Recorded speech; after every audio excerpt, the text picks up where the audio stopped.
إنه من سليمان وإنه بسم الله الرحمن الرحيم.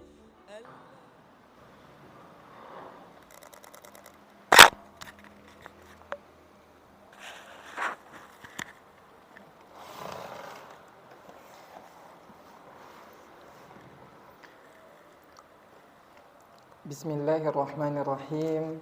Assalamualaikum warahmatullahi ta'ala wabarakatuh. Alhamdulillahi rabbil alamin. Assalatu wassalamu ala nabiyyil mursalin wa ala alihi wa ashabihi ajma'in, amma ba'du. Innal hamdalillah nahmaduhu wa nasta'inuhu wa nastaghfir wa na'udzu billahi min shururi anfusina wa min sayyiati a'malina. من يهده الله فلا مضل له ومن يضلله فلا هادي له. أشهد أن لا إله إلا الله وأشهد أن محمدا عبده ورسوله، أما بعد. رب اشرح لي صدري ويسر لي أمري واحلل عقدة من لساني يفقهوا قولي. Alhamdulillahi rabbil alamin. Segala puji kita panjatkan atas kehadirat Allah Subhanahu wa ta'ala. Karena berkat limpahan rahmatnya Allah Subhanahu wa ta'ala, Allah Subhanahu wa ta'ala masih memberikan kita kesempatan untuk bisa hadir di majelis pada malam hari ini. Karena kalau bukan dengan rahmatnya Allah Subhanahu wa ta'ala, boleh jadi kita bisa tidak hadir di kajian atau kajian pada malam hari ini. Banyak orang di luar sana yang ingin dirinya hadir di majelis-majelis, di kajian-kajian lainnya, tapi Allah Subhanahu wa ta'ala memberikan ujian atau memberikan hambatan sehingga si fulan tidak bisa hadir. Maka alangkah baiknya kita sangat bersyukur kepada Allah Subhanahu wa ta'ala. Allah Subhanahu wa ta'ala mengizinkan kita, Allah Subhanahu wa ta'ala memberkahi kita untuk bisa hadir pada malam hari ini. Salawat beserta salam tak lupa juga kita kirimkan kepada baginda Nabiullah Muhammad sallallahu alaihi wasallam. Allahumma salli wa sallim wa barik alaihi.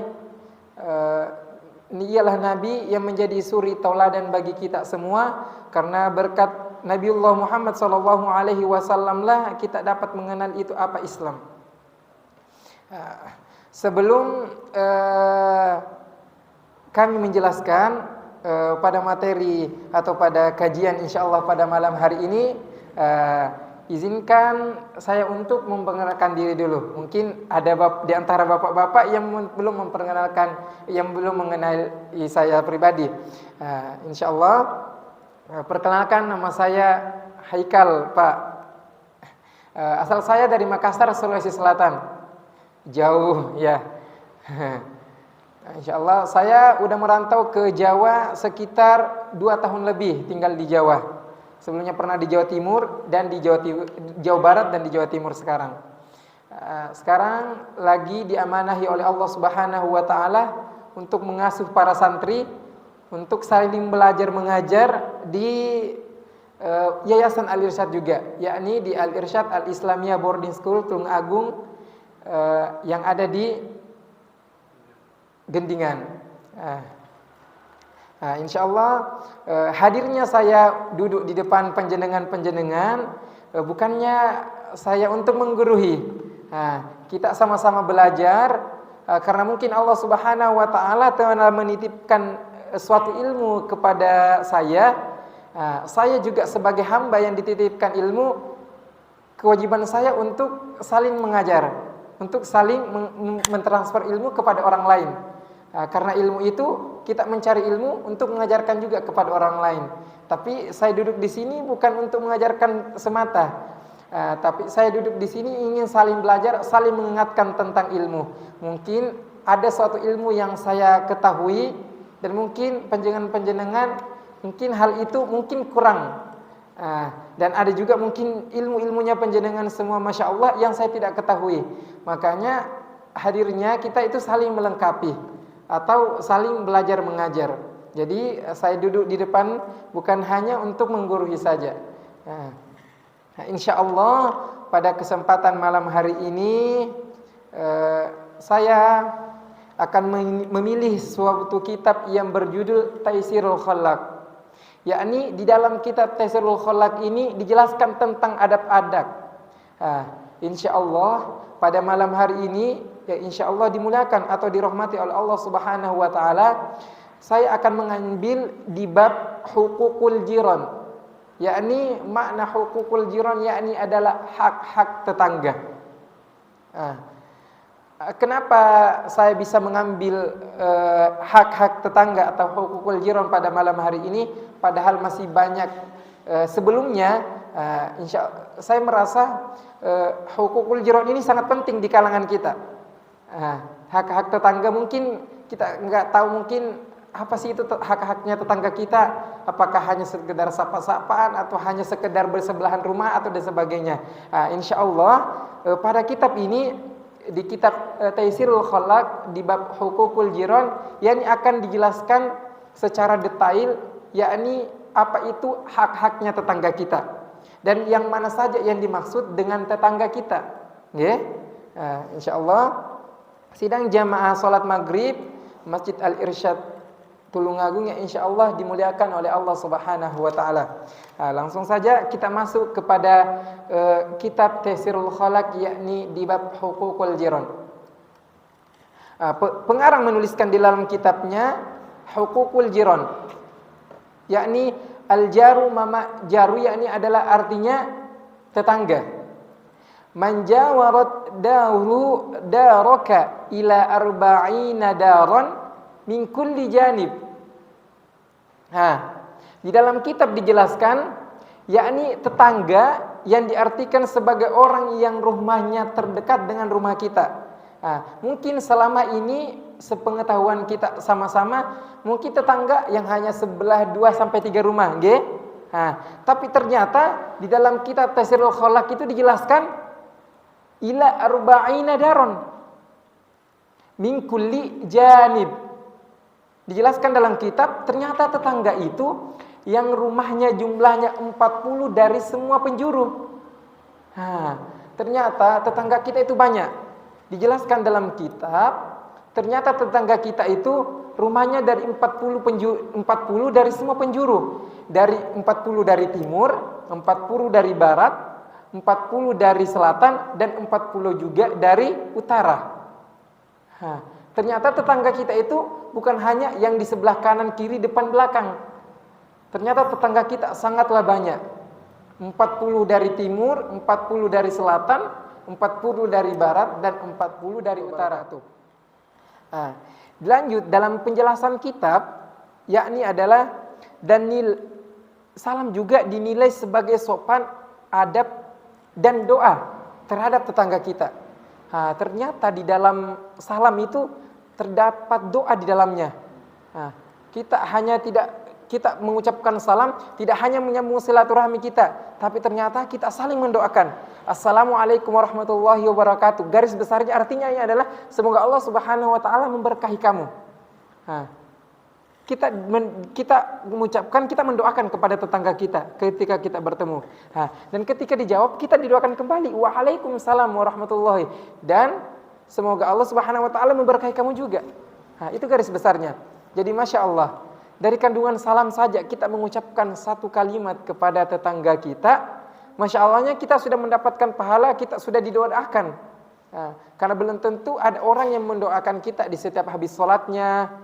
Kita tidak bisa mengharapkan hal tersebut. Yang bisa mendoakan diri kita sendiri. Tapi ternyata di dalam salam kita dapat mendoakan orang lain dan orang lain pun dapat mendoakan kita. Masya Allahnya salam. Terus ada juga misalnya pertanyaan, gimana kalau kita tidak sempat mengucapkan salam ketika kita berpapasan di jalan, misalnya ketika berkendaraan.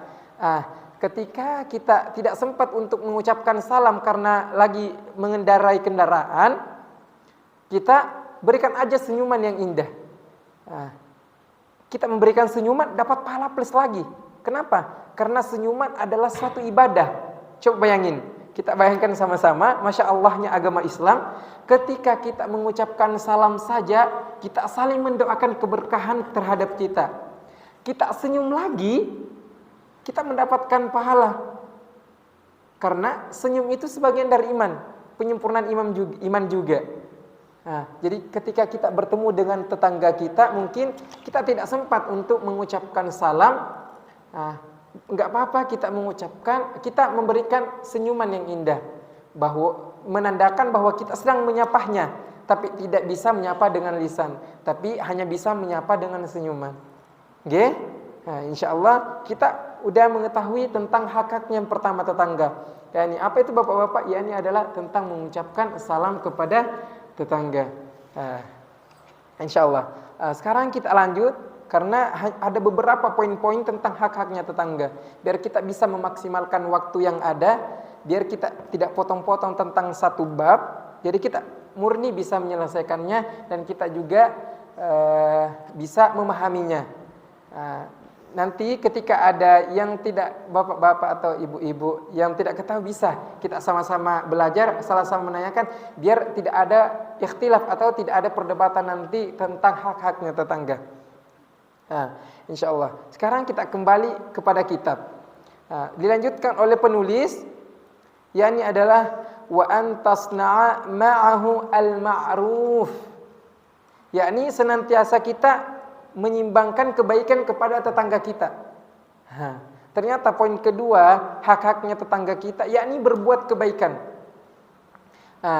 Apabila tetangga kita, di dalam penjelasan dalam kitab dijelaskan, apabila tetangga kita berbuat kebaikan terlebih dahulu, maka balaslah kebaikannya. Ketika tetangga kita misalnya, tetangga kita berbuat kebaikan, yakni kita balas pula dengan kebaikan.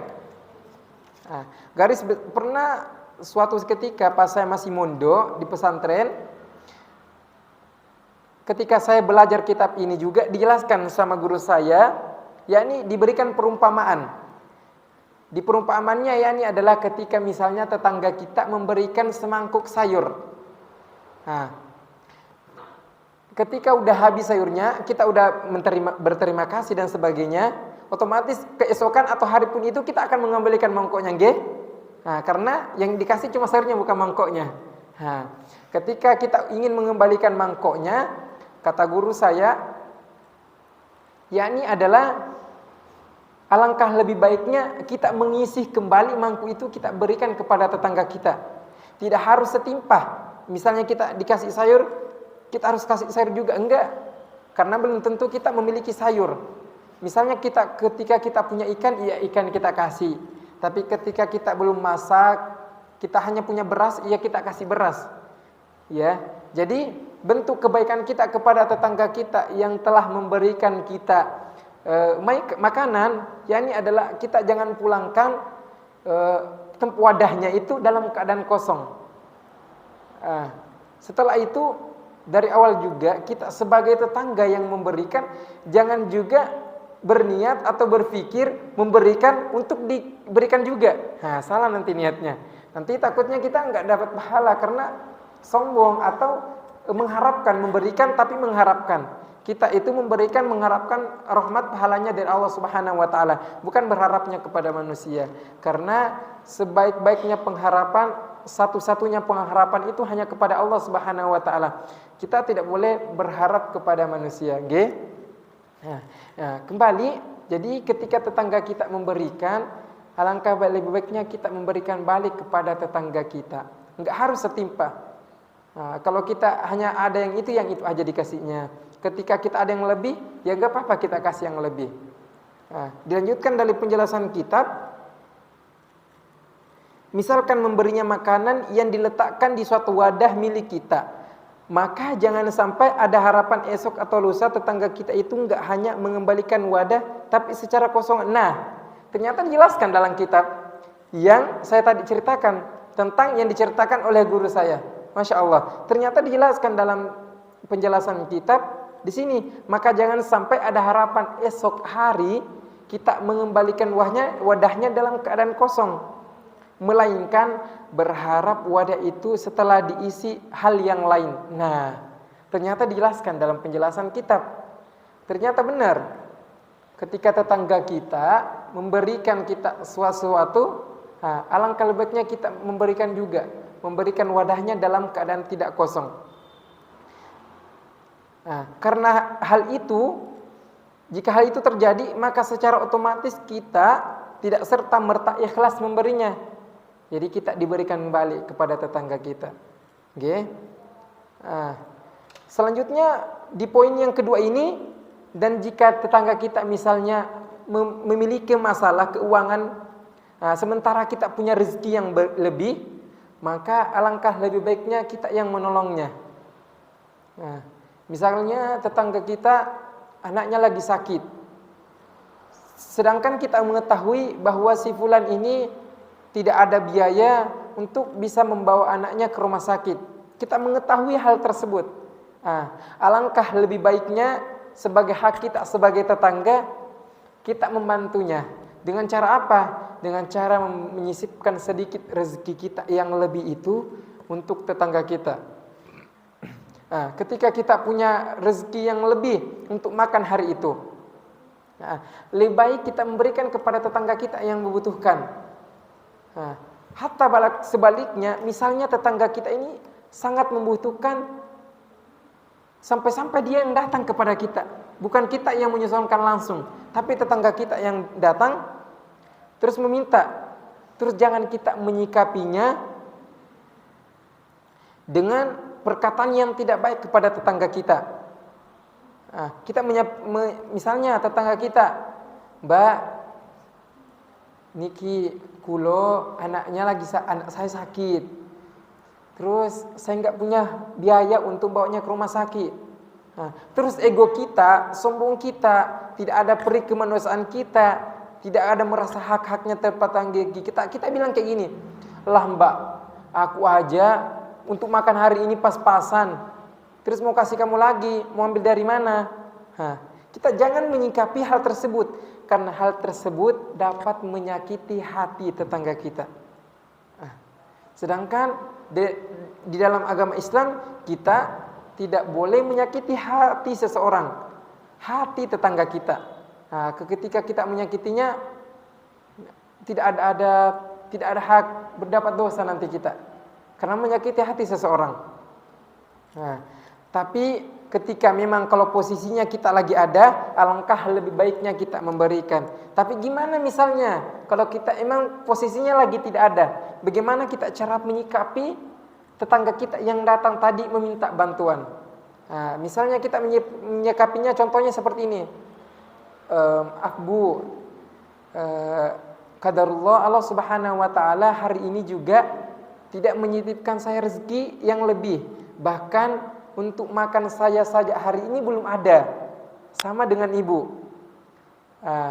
Tapi kalau memang ibu butuh bantuan, mungkin saya belum bisa membantukan dengan rezeki. Saya hanya bisa membantukan dengan doa. Mungkin Allah Subhanahu wa taala dengan doa saya bisa ibu mendapatkan rezeki dari orang lain, bukan dari saya. Jadi kita hanya memberikan doa. Ketika kita berdoa juga, mungkin saya juga bisa memberikan tenaga saya, ibu. Misalnya kepada tetangga saya, "Mbak, saya hari ini memang nggak punya rezeki, belum dititipkan sama Allah Subhanahu wa taala. Tapi saya punya badan yang sehat, punya tenaga yang kuat. Mungkin dengan tenaga saya ini dapat membantu ibu, dapat meringankan bebannya ibu. Entah itu saya bonceng ke rumah sakit atau dan lain-lain sebagainya. Nah, apa yang ibu katakan bilang, biar saya bisa membantu." Itu adalah sikapan yang baik untuk kita mengisikapi tetangga kita yang meminta bantuan. Upayanya kita menjaga perasaan tetangga kita, menjaga tutur kata kita, biar tetangga kita tidak sakit hati akan hal kata-kata yang terucap dari mulut kita. Nggih? Dan ketika kita juga di awal tadi menolak atau misalnya tidak mempunyai rezeki, di awal kita mengucapkan maaf dulu. "Maaf Bu," sebagai tanda penghormatan bahwa kita memang semena-mena tidak menolaknya saja. benar-benar ketulusan hati kita memang ikhlas untuk membantu, tapi belum direzekikan sama Allah Subhanahu wa taala rezeki yang lebih untuk bisa membantukan dengan uang misalnya. Tapi Allah Subhanahu wa taala menitipkan kita badan yang sehat untuk bisa. Karena kita bersedekah punya bukan hanya uang. Bersedekah bisa dengan tenaga dan lain-lain sebagainya. Selanjutnya dalam kitab dijelaskan lagi ditambah. Di poin ketiga dalam hak-haknya tetangga, yakni adalah wa antuqafi'ahu ala ma'rufihi idza bada'a bihi. Yang ketiga adalah menjenguknya ketika sakit. Wa antuqafi'ahu ala ma'rufihi idza bada'a bihi. Oh, ini ketika tetangga kita berbuat baik, kita berbuat hal setimpah, membuat kebaikan lagi kepada tetangga kita.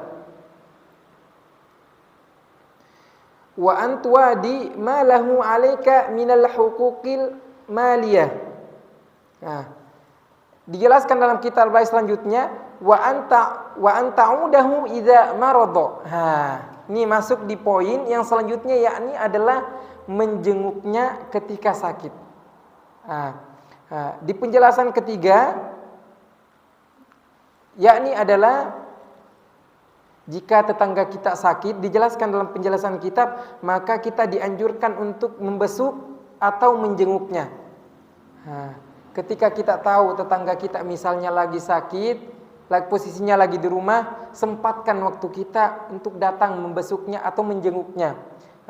Kalau emang tetangga kita di rumah sakit, semaksimal mungkin kita sempatkan, sisihkan waktu di kesibukan kita untuk bisa menjenguknya di rumah sakit. Kalau memang qadarullah segala hal tidak bisa, ya kita hanya mendoakan sampai benar-benar fully. Terus ketika datang di rumah, kita datang untuk menjenguknya di rumah. Lanjut dalam penjelasan kita, baik saat di rumah sakit yang sekiranya jaraknya terlalu jauh, dalam artian tidak dibawa ke rumah, sakit di luar kota. Jadi dijelaskan dalam kitab penjelasan kitab, kalau misalnya tetangga kita masuk rumah sakit, jaraknya nggak sampai keluar kota, memungkinkan kita untuk bisa datang menjenguknya, alangkah lebih baiknya kita menjenguknya, karena itu termasuk hak-hak kita sebagai tetangga. Begitu juga nanti ketika kita sakit, qadarullah, tetangga kita juga bisa datang kepada kita untuk menjenguk kita. Tapi jangan ada harapan ketika kita berbuat sesuatu, kita mengharapkan balik. Semata-mata kita ikhlas karena Allah Subhanahu wa taala. Nanti ketika ada balasan dari tetangga tersebut, berarti itu adalah tanda terima kasihnya tetangga kita atau tanda kepeduliannya tetangga kita karena kita telah menolongnya. Oke? Dijelaskan dalam kitab. Karena terkadang ada tetangga, bahkan kerabat dan keluarga kita, jika dikabarkan bahwa si A misalnya saat ini sedang sakit, namun dirawat di rumah sakit yang sedang dirawat di rumah dan tidak dibawa ke rumah sakit misalnya. Biasanya mereka menganggap sakit yang deritanya tidak parah dan tidak perlu dijenguk. Misalnya dalam penjelasan kitab dijelaskan, misalnya ada tetangga kita yang sakit di rumah, namun tidak dibawa ke rumah sakit. Mungkin di pikiran kita, mungkin karena hanya sakit biasa, enggak sakit parah. Tapi kalau lebih bagusnya kita menjenguknya, biar kita ada rasa perhatian terhadap tetangga kita. Karena kita tidak tahu, mungkin karena berkat kehadiran kita di lingkungannya, ternyata kita dibutuhkan, ternyata dia senang, bisa mengobati rasa sakitnya agak redah sedikit. Karena merasa senang, ternyata tetangganya datang untuk menjenguknya. Berarti dalam hatinya, ya Allah, ternyata tetangga saya ada yang peduli sama saya ketika saya sakit. Ya Allah, sontak yang sakit berdoa kepada Allah Subhanahu wa taala, ya Allah, janganlah Engkau memberikan sakit kepada tetangga saya. Karena dengan kebaikannya, dengan Engkau memberikan sehat, ketika aku sakit dia yang datang kepada aku. Kenapa? Karena Allah Subhanahu wa taala itu memberikan kita sakit, ingin menghapus semua dosa-dosa kita. Nah, karena kenapa? Allah itu sayang ketika kita sakit. Kenapa? Karena mungkin kita ketahui bersama, ketika kita sakit kita benar mati-matian minta sama Allah, nggih. Bahkan ada manusia, contoh-contohnya manusia berdoa ketika dia sakit saja.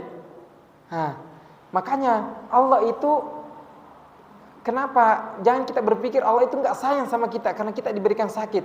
Bahkan karena kasih sayangnya Allah, karena benar-benarnya sayangnya Allah, Allah berpikir kayak gini, ini si fulan sombong sekali. Mentang-mentang saya kasih sehat misalnya, mentang-mentang saya udah kasih segala hal, dia enggak pernah bersyukur, enggak pernah berdoa, enggak pernah kembali kepada saya. Makanya cerdasnya Allah memberikan kita sakit. Dengan sakit itu baru kita sadar, baru kita minta sama Allah. Ya Allah, saya tadi kecelakaan, ya Allah sembuhkanlah saya gini. Itulah kenapa Allah berikan kita sakit, karena Allah mau kita kembali kepada Allah Subhanahu wa taala. Jadi kita tidak berpikir bahwa ujian itu adalah suatu perkara yang Allah tidak suka kepada kita, makanya Allah kasih kita ujian, Allah kasih kita sakit. Padahal di balik itu Allah Subhanahu wa taala sangat mencintai kita, sangat mempeduli kita. Saking pedulinya Allah Subhanahu wa taala, karena dalam sakit kita kembali kepada Allah Subhanahu wa taala. Berarti mungkin timbul pertanyaan, berarti yang tidak diuji sama Allah Subhanahu wa taala itu berarti enggak disayang sama Allah. Konsepnya juga tidak seperti hal itu. Misalnya ada pertanyaan, kenapa sih orang-orang luar sana yang buka-buka aurat atau pekerjaannya yang kurang mantap tapi kok bisa kaya-kaya ya? Misalnya pejabat-pejabat yang korupsi misalnya. Pejabat yang korupsi kan itu perbuatan yang tidak bagus, yang dibenci oleh Allah Subhanahu wa taala. Tapi kok Allah bisa memberikan hal itu? Bisa meloloskan dia untuk korupsi, tetap dia kaya dan sebagainya. Bisa jadi Allah Subhanahu wa taala tidak peduli lagi dengan dia. Allah Subhanahu wa taala tidak peduli lagi dengan dia. Makanya Allah tidak mengingatkan dia, Allah tidak memberikan dia teguran, Allah tidak memberikan dia ujian. Dia los-los aja melakukan suatu hal yang dibenci oleh Allah Subhanahu wa taala. Mungkin dia tidak disayang lagi sama Allah. Jangan sampai hal itu terjadi kepada diri kita. Jadi bersyukurnya kita ketika kita melakukan suatu hal dan hal itu yang tidak bagus, ternyata kita ketahuan atau sebagainya, berarti itu adalah suatu tanda bukti bahwa Allah Subhanahu wa taala ingin kita kembali kepada jalan yang benar. Masya Allah. Dalam surah Al-Fatih dijelaskan, ihdinas siratal mustaqim, kita meminta kepada Allah untuk memberikan kita kepada jalan yang benar. Makanya Allah Subhanahu wa taala menitipkan kita ujian itu karena kita ingin kembali kepada Allah Subhanahu wa taala. Mungkin kita kadang mengeluh. Kita mengeluh, kenapa ya Allah Subhanahu wa taala memberikan kita terus-menerus ujian, memberikan kita terus cobaan. Mungkin ketika setiap kita ingin melakukan suatu hal kebaikan, tiba-tiba pasti ada penghambatan misalnya, nggih. Ya. Ternyata Allah memberikan kita ujian itu karena kita yang minta. Kok bisa kita yang minta ujian itu? Karena kenapa? Karena kita minta sesuatu kebaikan, yang dimana suatu kebaikan itu perjalanannya bertubi-tubi, yang kita harus lalui dulu suatu perkara yang tidak mengenakan atau dengan ujian. Jadi ternyata ujian itu kita yang meminta, adalah suatu hal perjalanan supaya kita mendapatkan apa yang kita minta. Tidak semena-mena, misalnya Allah Subhanahu wa taala ketika kita meminta Allah langsung kasih. Tidak. Tapi Allah mengirimkan dulu suatu ujian kepada kita. Terus timbul lagi pertanyaan, Ustaz, atau terus gimana kalau ujian itu kita tidak bisa lalui, sehingga apa yang kita impikan tidak bisa dikasih sama Allah Subhanahu wa taala? Tidak, salah besar. Kenapa? Allah Subhanahu wa taala itu menitipkan ujian tersebut kepada kita karena kita yang mampu. Ayatnya kita hafal mayoritas. Ayatnya di surah Al-Baqarah di ayat terakhir. La yukallifullahu nafsan illa usaha. Allah Subhanahu wa taala ternyata tidak membebani kita suatu perkara. Allah Subhanahu wa taala itu tidak membebani kita suatu ujian kecuali kita mampu. Berarti ketika kita mendapatkan ujian, berarti kata Allah karena hanya kamu yang mampu. Karena kalau saya kasihkan ke orang lain, takutnya orang lain itu tidak mampu. Karena kamu yang mampu, makanya ujian itu saya berikan kepada kamu. Ya, kita break sebentar karena azan.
فلا حول ولا قوة إلا بالله.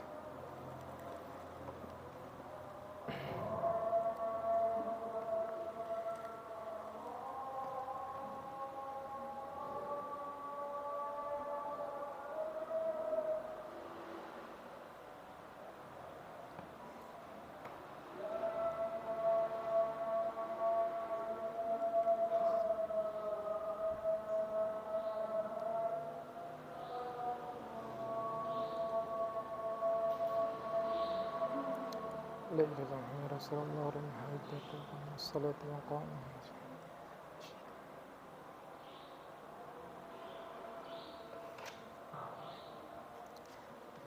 Baik, kita lanjut sedikit.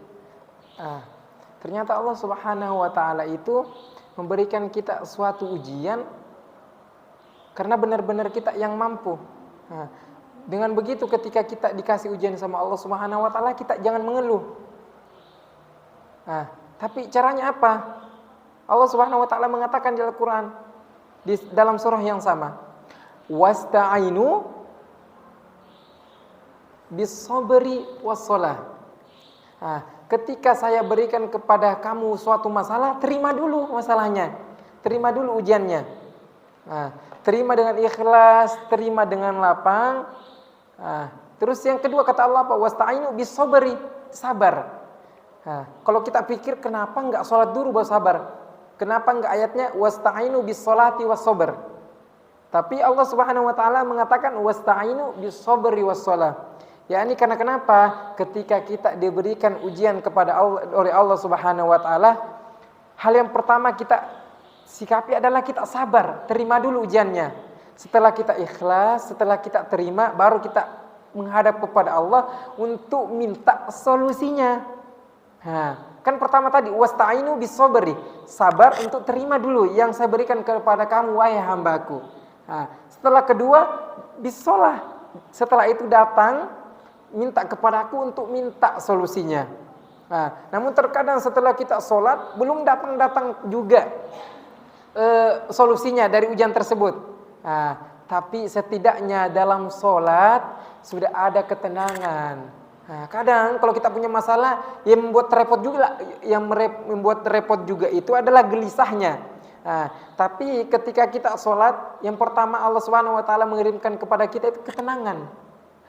Mungkin Allah Subhanahu wa taala belum memberikan kita solusinya, tapi Allah Subhanahu wa taala sudah memberikan kita ketenangan di dalam sholat tersebut. Masya Allah. Malah materinya jauh ke tentang ujian. Padahal kita membahas tentang hukukul jiran, tentang hak-hak tetangga. Artinya apa? Ternyata ilmu itu sangat luas. Kalau kita ilmu itu nggak ada batas-batasnya. Kalau garis besarnya seperti tadi, kita bahas tentang hak-haknya tetangga, tapi malah larinya tentang keujian pada akhirnya. Pada akhirnya saya minta maaf kepada penjenengan-penjenengan yang saya prediksi awal mungkin saya bisa menyelesaikan tentang hak-hak atau di bab tetangga, tapi ternyata tidak. Itu berarti tentang ilmu itu sangatlah panjang, memang butuh waktu untuk kita belajar. Saya baru menyampaikan 3 hak-hak saja, itu pun belum selesai, dan sedangkan di hukuk tiroi ada 7, berarti masih ada 4 lebih yang belum saya sampaikan.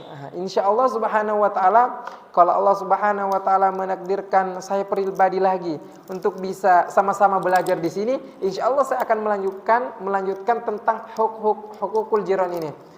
Karena sebenarnya saya bukan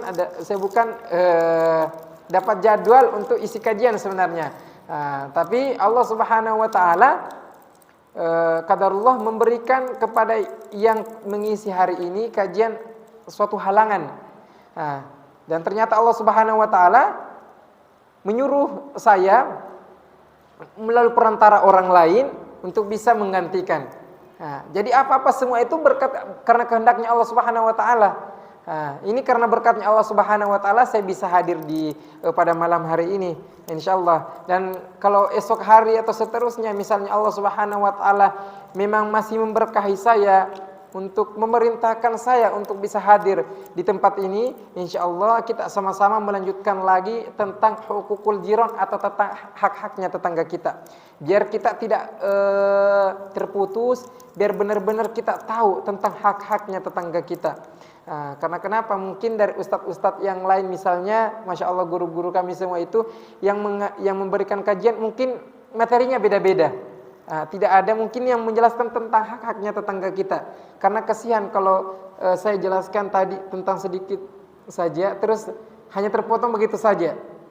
Alangkah baiknya kalau memang Allah Subhanahu wa taala nanti suatu saat menakdirkan saya bisa ke sini lagi, sama-sama kita belajar, insya Allah kita akan lanjutkan lagi tentang hukukul jiran untuk kita sama-sama mengetahui tentang hak-haknya tetangga. Akhir saya ucapkan banyak terima kasih kepada kita semua. Masya Allah, Allah Subhanahu wa taala memberikan kita sehat, telah menyempatkan waktunya yang sibuk misalnya di luar sana untuk sempat hadir sama-sama mengencas iman kita. Mungkin di luar sana kita tadi lobet iman kita dengan hal-hal yang suatu yang perkara yang tidak bagus. Dengan hadirnya kita di sini sama-sama kita mendekatkan diri kepada Allah Subhanahu wa taala lagi. Ya. Masya Allah, saya berikan terima kasih kepada semuanya, bapak-bapak, ibu-ibu yang telah menyempatkan waktunya sama-sama belajar. Kalau ada kata-kata yang salah, ada kata-kata yang kurang sopan, karena saya jauh lebih muda dari mungkin dari penjenengan-penjenengan, minta maaf. kalau itu keburukan-keburukan itu semua dari saya, dari syaitan. Ketika ada yang baik-baik kita ambil, itu semua insyaallah dari Allah Subhanahu wa taala. Karena kenapa? Itu semua perkara-perkara yang baik adalah suatu titipan Allah yang dititipkan kepada saya untuk menyampaikan hal tersebut. Tapi ketika itu suatu keburukan, itu dari saya pribadi ataupun dari syaitan, karena saya manusia basah. Karena yang tidak luput dari kesalahan dan dosa. Ya, akhirul kalam, semoga kajian kita pada malam hari ini Allah Subhanahu wa taala berkahi, dan semoga Allah Subhanahu wa taala memberikan kita sehat semua, dan semoga Allah Subhanahu wa taala bisa mempertemukan kita kembali, dan semoga apa yang kita ambil pada malam hari ini dapat kita amalkan, karena ilmu tanpa kita amalkan itu tidak bermanfaat, tidak ada gunanya. Karena ilmu yang bermanfaat adalah ilmu yang kita amalkan. Akhirul kalam, hamdalah, doa kafaratul majlis. Alhamdulillahirabbil alamin. Subhanakallahumma wa bihamdika asyhadu an la ilaha illa anta astaghfiruka wa atubu ilaik. Wabillahi taufiq wal hidayah. Wassalamualaikum warahmatullahi wabarakatuh.